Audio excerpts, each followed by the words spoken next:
Anilamalanga mos into yoba nditheni ingalandeli Nkabinde Inquiry mina ndizanilandelela yona phantsi komcimbi woba ndi-avoida into yoba ndingafola in love noNcukaitobi. Into akayenza kuShamila Batohi kulaa nto yeNkabinde Inquiry. Mamelani ke sendize nezintsha mosi sigqibele apho uShamila Batohi engala khona esithi nje nakangeka khona ukumelana noNcukaitobi ucela ukuhamba usafuna ukuyofumana illegal advice is but into yakhona wabe ngayenzanga the professional way, wabe yenze disrespectfully, so ezenzele yona ingasukuba ize via emagqwetha akhe waseke ngalile sekeshiye nje umlayeza bambiza bathi nje akakwazi into yoba asivela ayenze loo nto leyo makalandwe. Walandwa weza uthetha loo nto yakhona ezoyixoxa but ubona nje uyadelela kaboni mntu akacengi mntu. Hayi kuhambile kuShamila Batohi into entsha akazame ukuyenza uzame ukuamenda ukuthi atshintshe terms of reference zala nto yakhe akayiqalile. Unento entsha terms of reference ke zintoni na zizizathu akafuna into yoba acholwe phansi kwazo u-advocate Chauke. Ndizabe ndibeka njalo because andiyazi athi yintoni terms of reference but nje yindlela akafuna into yoba iqhutywe ngayo Nkabinde Inquiry. Waba ke ngoku wanguye wabhalile into ebhalela upresident, so unento entsha ke ngoku akathi no the way ingakhona okanye ezi terms of reference esakaxoxa phansi kwazo ngoku pha kwiNkabinde Inquiry ezisuka kupresident ayozizo ezezakhe ngongathi ke ngoku upresident ingathi uzenzele ezakhe ngendlela akathetha ngayo. So wanento akayi-aplayayo ke ngoku applyela kuminister nguKhubayi ke nguminister Mkhubayi uminister kwa justice applyela into yoba ucela into yoba kube khona i-amendments akakathi zathuza uyazenza but ezingathethwanga ncam zonke into yoba zinto nezinto akasafuna ukuziguqula. And then kwangathi ubhala kupresident beyisekhona into engathi uzabhalela nakupresident into yoba ucela into yoba kuke kube khona utshintsho lenziwayo pha. Phofu ke ngoku sebeyiqalile bona i-defense ngoba badefenda phansi kwalento yena kathini ezijolo akaye wabeka kuzo u-advocate Chauke. So ngoku sekefuna ukuzitshintsha apho bekethe khona ufuna into yoba aquestionwe into yoba ufit for i-office, sekefuna ukwenza ngathi ine lighter note wenze i-misconduct nani phansi koba silibalanga mos ba kuneza cases eziyi-2 akatshola ngazo u-advocate Chauke. A1 Johan nguJohan Boysini wayeheda iKhathomana. And then yena ke ngokuShamila wafuna ukuwithdrawa esithi according to yena uShamila wathi akuna evidence ephathekayo. So ngoku because bayilethile evidence ephathekayo sekefuna ukutshintsha into ezifana nezo ngongathi asuba akuna evidence ephathekayo yayingekho enough evidence sekefuna ukutshintsha of which kwi-statement sakhe sokuqala uthe kwakungekho evidence. Ikhona into ethi hayi i-evidence yayikhona nansi i-evidence ithi ke ngokulento kuze kukhona nomnye umuntu oyi-crucial witness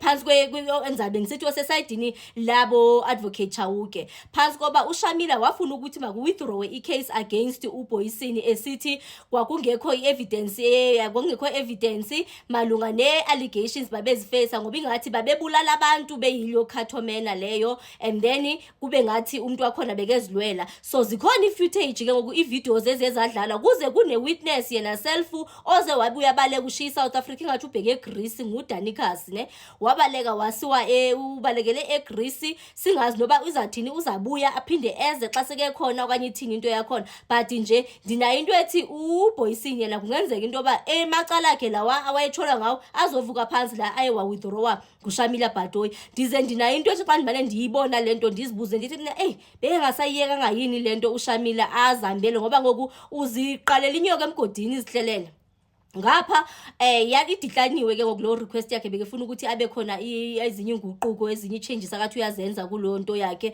kwayaliwe into ba akuzaqhubya ngalondlela leyo. Phofu ke akakwazi kuphendula kusaku apha athi akakhumbula i-affidavit oke yakhe kuthi kulapha ezinye izinto akazangazifunde wena docket akazanga go through ama dockets ininzi nje into eyamenza uba avele nje ngomuntu incompetent uShamila Batohi but nje lento engathi yenziwe ngu-advocate Chauke ba afune ukuprosecutor oBoysini nabo ngondlela sibona ngayo ingathi uShauke wayeright ngendlela wayefuna ukwenza ngayo.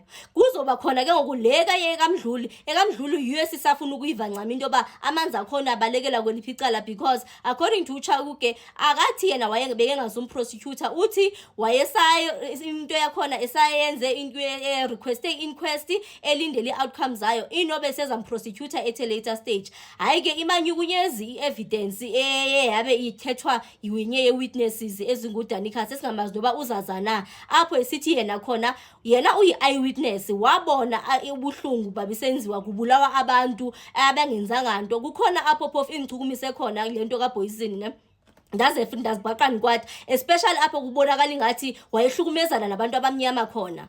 So yona nje ndinayo into ethi izawuvutshwa lembiza, in as much as bebethi bafuna ukuhlukumezana noChauke, ndinayo into ethi izovuka phansi case kaBoyisini, because with the evidence submitted ininzi into ezamenza uba makaprosecuteke, because he was made aware there is evidence. There were emails that were sent to offices zabo bona Shamila Batohi abangazange benze nto, for them to come out and say there was no sufficient. Ibajikele yonke ke ngokulento lena.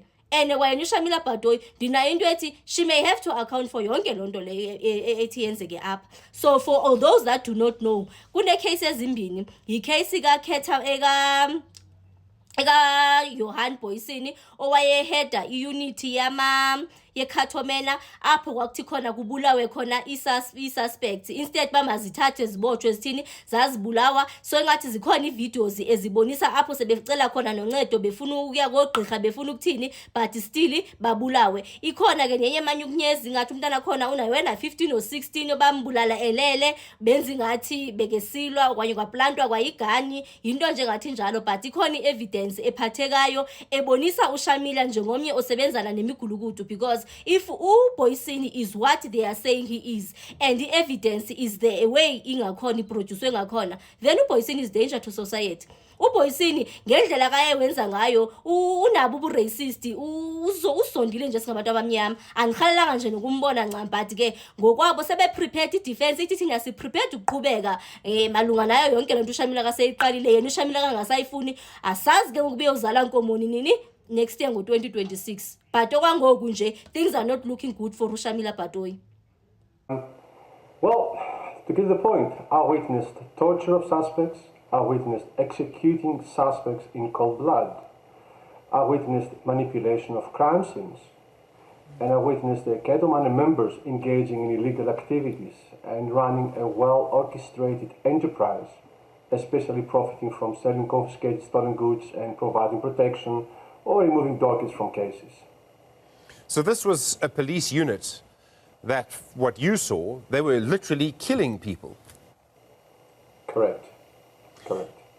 How long did this... Go on. Sorry, carry on. So, I mean, how long did this go on for? I mean, how many times did you see situations like this? Well, I did my application in 1999. That took about a year to process. And in 2000, end of 2000, I got my certificate of appointment. Johan Boysen, who was a very close family friend for a couple of years, he has suggested I join the reserve force. And he pulled strings to take me straight to his unit. I was allocated at the provisional headquarters, just to get the record straight. And obviously when the Ketomane was made by Boysen, then I was used by the Ketomane unit as well. So in 2001, I was baptized to my first ever operation as a Rocky reservist. So I accompanied the Ketomane task team.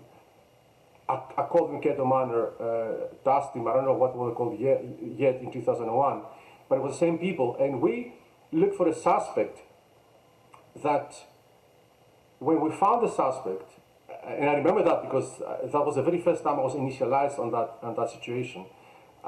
They dragged the African man from his bed. He was sleeping with his kids and children. And I remember it was raining, it was muddy, they took him out. The man was on his underwear. And they shot him at cold blood. All I saw was a circle of policemen around him. I was ordered to move away. Then I heard gun, and shots. I said to myself, what just happened? I was in a horror. Then I realized that this man was shot and he was dead. And then I said, where's the gun came from? So they told me to move away, you stupid Greek, don't ask questions. I was shocked about it, and that was the very first time I witnessed that incident.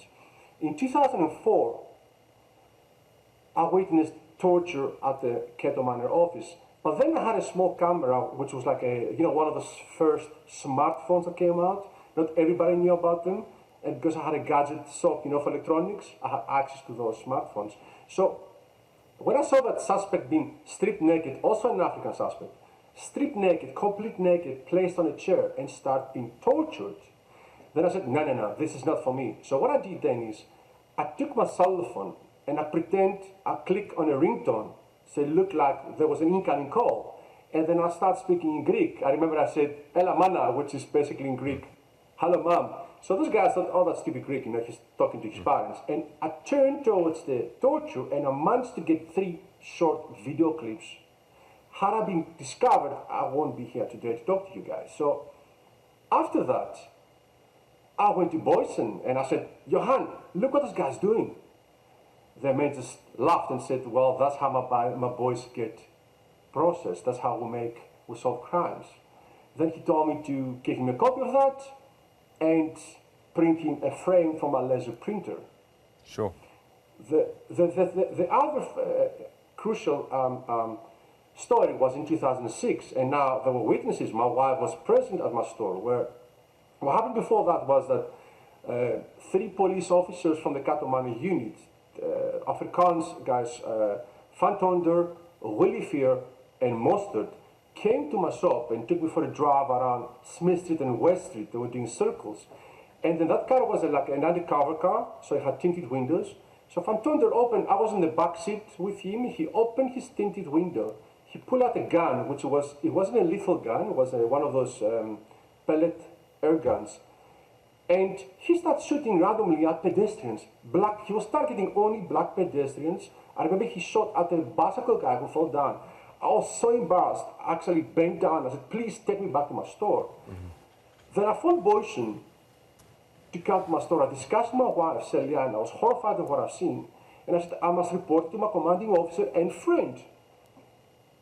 So when Boysen came there, and I knew that he's going to react really funny, I knew he had supremacy ideas and he was a bit of a racist. So I placed a microphone camera on the counter so I can get a clear sound recording of the video surveillance. And when I told him the story, he told me, I know. And then he started telling me proudly, narrating to me. In fact, he made a graphic re-announcement of the reconstruction of a scene where, as those guys were driving back from Point Road, there was a casino there, where they were doing briefings once a month. They start shooting at pedestrians for fun, and you can see Boysen clearly making the actually gestures of shooting, and then he gets more graphic, and he tells how this poor black African woman, because she was wearing a short dress, he presumes she was a prostitute, because his title was, have I told you about the night we saw at the prostitute? And then he even goes down on his knees and hands, it's on the video, laughing, telling us how that poor African woman was horrified and being shot at, and she was ducking under the table. Sure. And then I told him, the mayor complained about this. He said, yes, they brought it to my office, but I took care of it.